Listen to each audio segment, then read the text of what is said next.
across from Weber State. So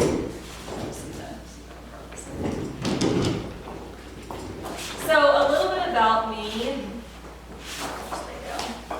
My whole life, I have felt really burdened for people. I love people.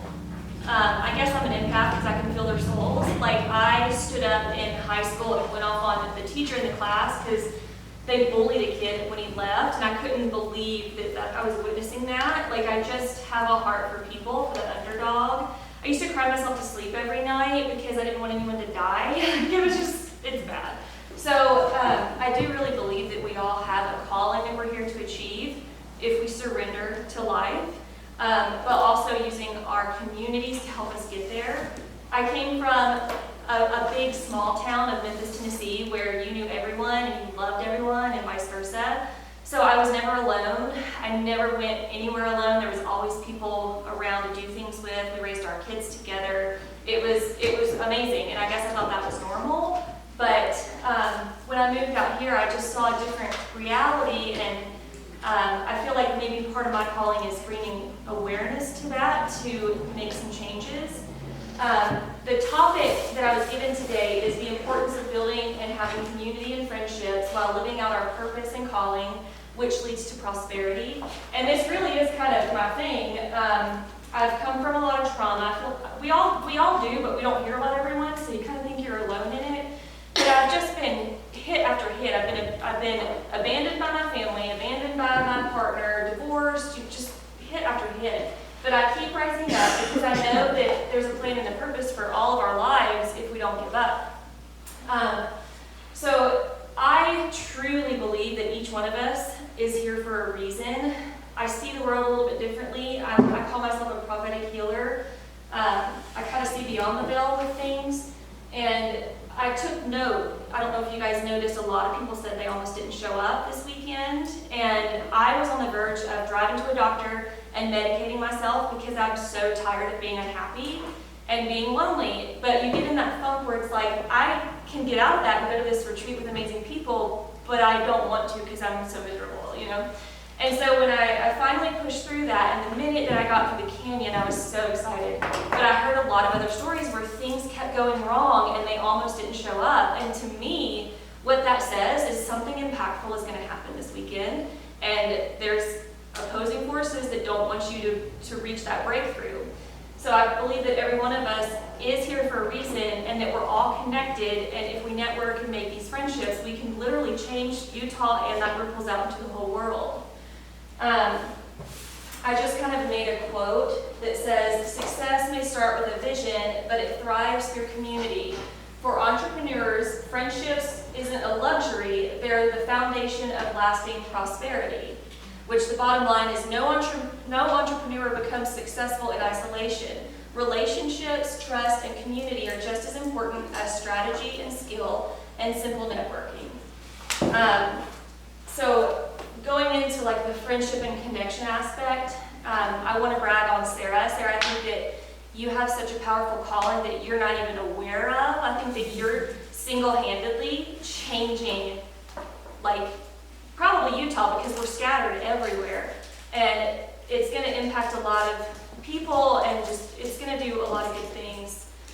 Okay, I'm going to look at my notes on this part. So we're given the opportunity today to be with a lot of really powerful people, and we all have gifts that can help us where we're weak. And if we partner together and grow, we're not only growing our own individual businesses, but we're growing as a community. We have a huge potential to change Utah, not only to be a powerhouse state of successful entrepreneurs, but also a thriving community of friends that lift each other up, encourage each other, and support each other through all our differences, cultures, and beliefs. We all know that Utah is known worldwide for having the best snow on earth. People come here from all over the world to ski. It has the highest mineral content for our springs. People come for that. The recreation and the scenery is pretty unmatched. But what I have noticed as an outsider is that we have some of the worst when it comes to community and friendships. And when you look at statistics, and this is where it kind of gets kind of sad, but when you look at the statistics with depression in Utah, In 2022, 26% of Utah adults reported being diagnosed with depression, surpassing the national average of 21.4%. Areas like Ogden and South Salt Lake reported depression rates of 33.7%, which is significantly higher than everywhere else in the state.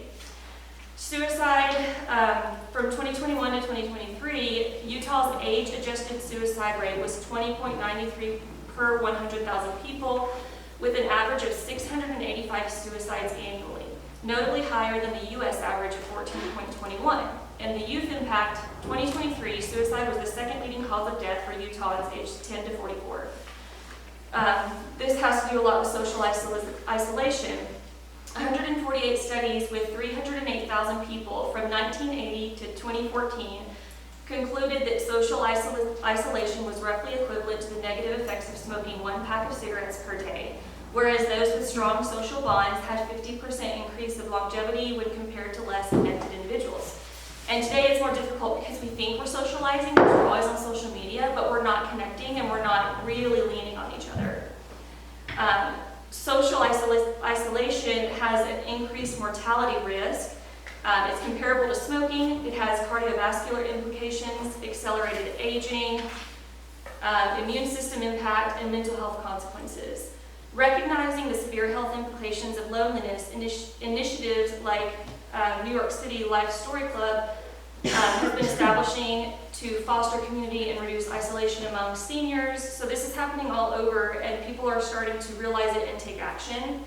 And I really feel like the Lady Bosses is going to be given part of that because we're already fostering community more so than just networking. It's easy to find a networking group here.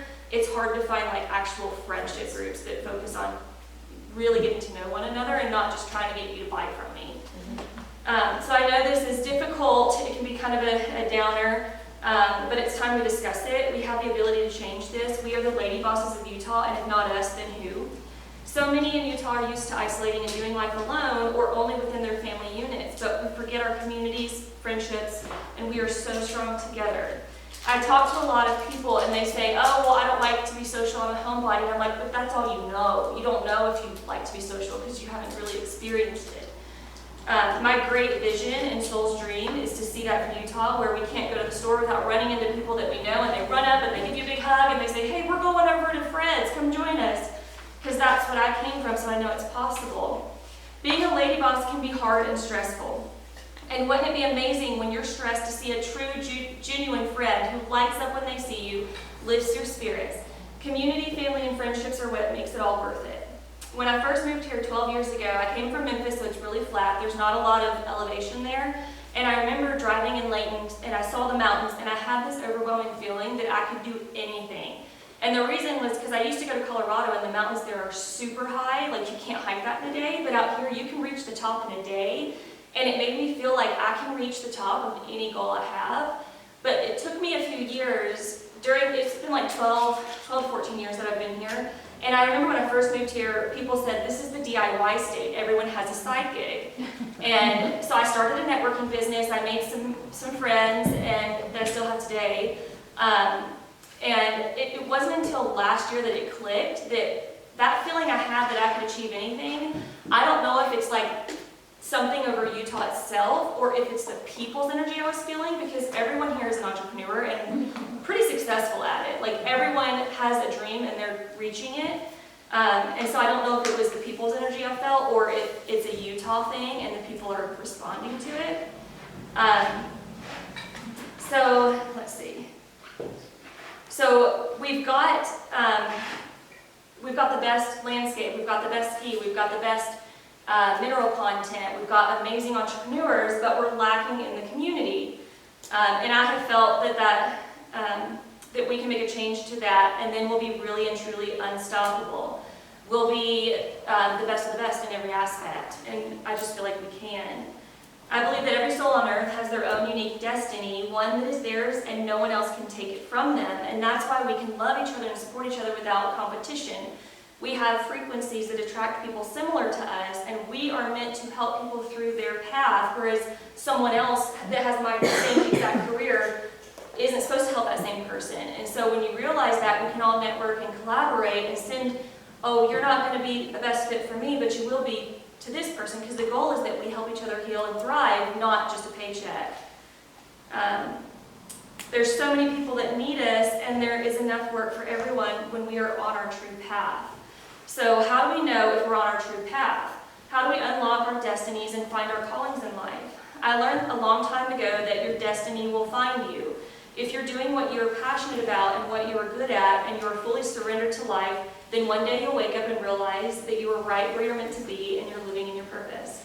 Your purpose should be a gift. It should be helping solve a problem. It should be helping others as well as helping you grow and face challenges and force you to work on healing your inner child, because that's really what adulting is about. It's about healing and becoming whole. It's about dying to the old self that others told you you were or labeled you as or made you think you were, and rising up into who you know you can be and doing what you know you're capable of doing and achieving even if no one else believes in you. Each person is given a vision and a dream. It's up to us to embrace that dream and align with it and follow it and build it. To rise above all the opposition and odds, to keep pushing when it gets hard, to break generational cycles in your family bloodline and break the change off your future generations. For me, I suffered a lot of grief and trauma. I had to learn how to heal my daughter and myself. In following my path to wholeness, I found myself in total isolation, yet I had a career in helping other people. It was through this journey that I realized my experience wasn't just unique to me, but it was happening to a lot of other people here. There were so many people feeling isolated and alone, and they were sick and hurting just as much as I was. I grew to love these people, and I wanted to help them. By following my heart for the people and for myself, my business developed itself. So my story, this is how I found out who I was and what I was here to do. I went through a divorce, and in that same time I lost my stepdaughter. My daughter's father chose to leave, and so we had to move back here. A friend of mine, I was talking to a friend about what I should do, and she said, you should go to school for massage. And it just felt right, and I'm like, okay. So we moved back here because it had a really good school. So I went to school for massage, and during this time I had stage 3 ulcerative colitis. I could barely leave my house. I was passing out, I had panic attacks, depression, anxiety, everything. And trauma, like I couldn't process why did this all just happen. And so as I'm in school, I'm realizing all of my clients are telling me about their problems. And I had already known about the mind-body connection because I had already been introduced to Louise Hay with You Can Heal Your Life. So I told my teachers, I said, I think there's something to this trauma and aches and pains and issues with the body versus their mindset.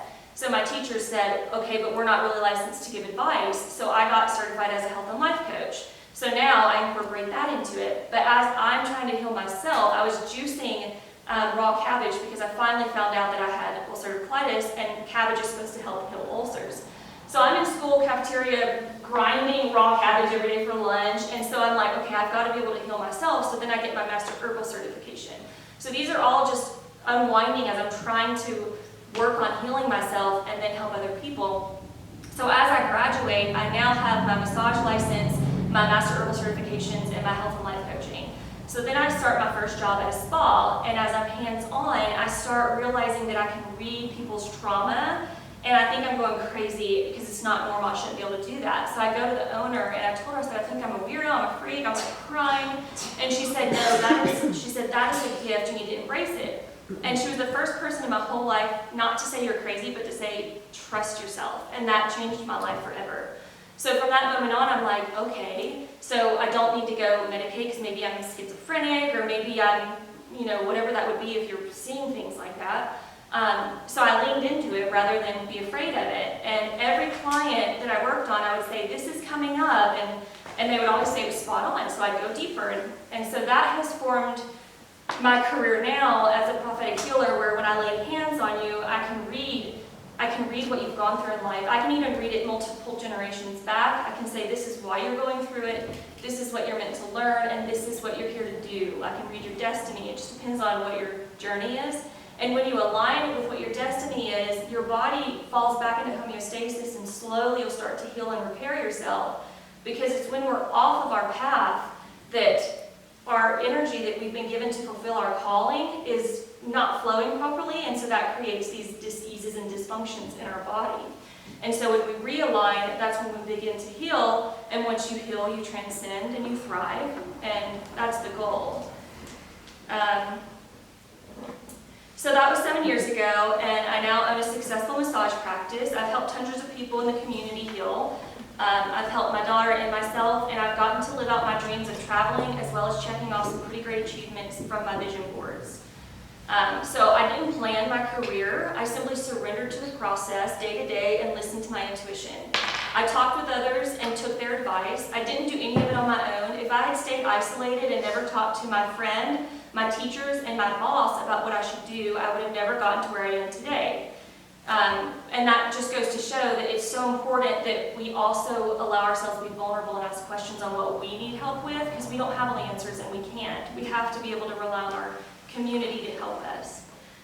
I'm still surrendering to the process because I don't know what my next step is to move to Tennessee and open my second wellness center, but I do have the vision, so I'm not going to give up. I'm working on getting rid of blocks that keep me held back and the thoughts like I'm a freak or a weirdo or I can't do that. I've found ways to make it happen, and I use my community to help me. So today and this weekend, I want to challenge all of us to use our community to help all of us grow and thrive. I want us to walk away with a heart for our people and the desire to make real change, not only for our own business and success, but also for the success and health of all of Utah, because that is what we're here for. That is what our purpose does. It sees a problem and presents a solution. Each one of us runs a business that helps solve a problem, and because of that, we are changing our community one person at a time.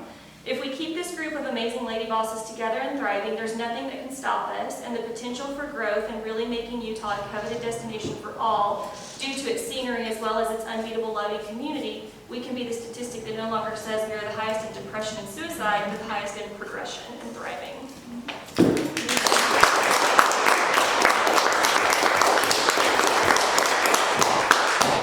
Does anybody have questions for Sarah? I think that was amazing, and Did it record? it really touches